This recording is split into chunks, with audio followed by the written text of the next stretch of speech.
Selamat pagi, terima kasih atas kesempatan yang telah diberikan kepada saya. Pada saat ini saya akan membawakan presentasi mengenai sumsum tulang belakang.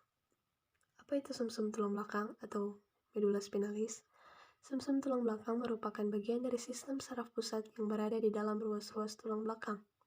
Sumsum tulang belakang ini berhubung dengan otak dan fungsinya untuk mengantarkan sinyal antara organ-organ tubuh dengan otak.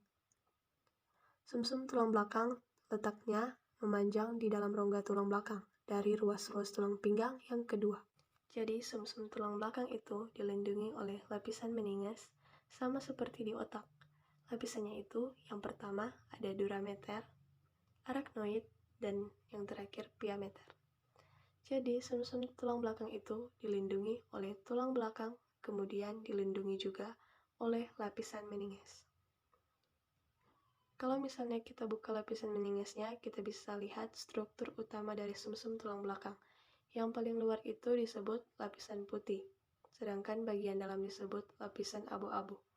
Di dalam lapisan abu-abu ada namanya saluran sentralia, atau sentral yang berarti saluran tengah. Sekarang kita masuk pada ciri-ciri medula spinalis.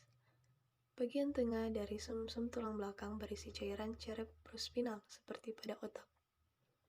Irisan melintang pada sumsum tulang belakang menunjukkan substansi alba berwarna putih bagian luarnya. Kita bisa lihat yang ada di gambar di sebelah kanan. Berwarna putih yaitu bagian tepi. Substansi grisea berbentuk kupu-kupu yaitu berwarna abu-abu yang berada di bagian dalam. Sekarang kita bisa beralih pada gambar yang ada di sebelah kanan. Kita bisa lihat di sebelah kiri yang berwarna kuning ada saraf spinal. Jadi, ciri-ciri saraf spinal itu merupakan gabungan dari neuron sensorik dan motorik. Nah, sensorik itu fungsinya untuk mengantarkan informasi ke otak, sedangkan motorik mengantarkan hasil terjemahan otak ke organ tubuh.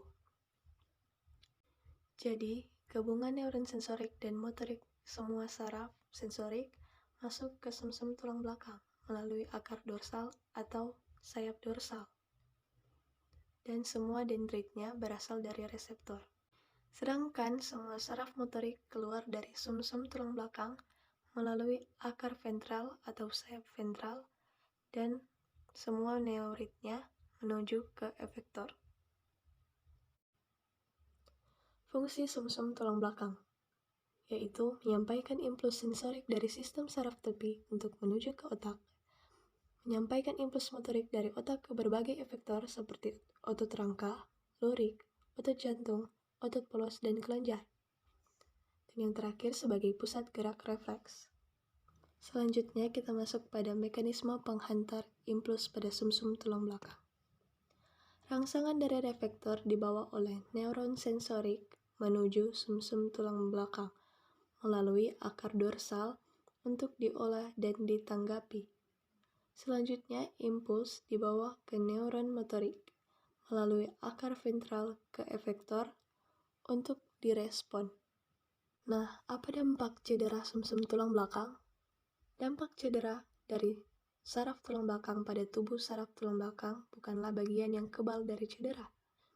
Cedera pada saraf tulang belakang merupakan salah satu jenis cedera fisik yang sangat serius, dan dampaknya bisa bersifat jangka panjang. Informasi dari otak ke seluruh bagian tubuh atau sebaliknya akan terganggu bila terdapat cedera pada saraf tulang belakang. Nah, hal ini dapat menimbulkan penurunan kemampuan tubuh dalam bergerak atau motorik dan merasa atau sensorik, baik pada sebagian anggota tubuh maupun seluruhnya. Dan yang terakhir, pencegahan cedera saraf tulang belakang. Umumnya, cedera saraf tulang belakang terjadi karena kecelakaan. Maka dari itu, pencegahan yang dapat dilakukan adalah berkendara dengan aman dan patuhi rambu lalu lintas yang ada. Gunakan perlengkapan keselamatan Anda selama berkendara ataupun berolahraga. Saat melakukan aktivitas di luar ruangan seperti menyelam atau panjat tebing, konsultasikan risiko dengan cara meminimalkannya dengan instruktur atau orang-orang yang berpengalaman. Dan juga berhati-hatilah dalam beraktivitas dan memperhatikan keadaan sekeliling, terutama saat kita berada di kamar mandi. presentasi saya sampai di sini. Jika ada kesalahan atau salah kata, mohon dimaafkan. Terima kasih.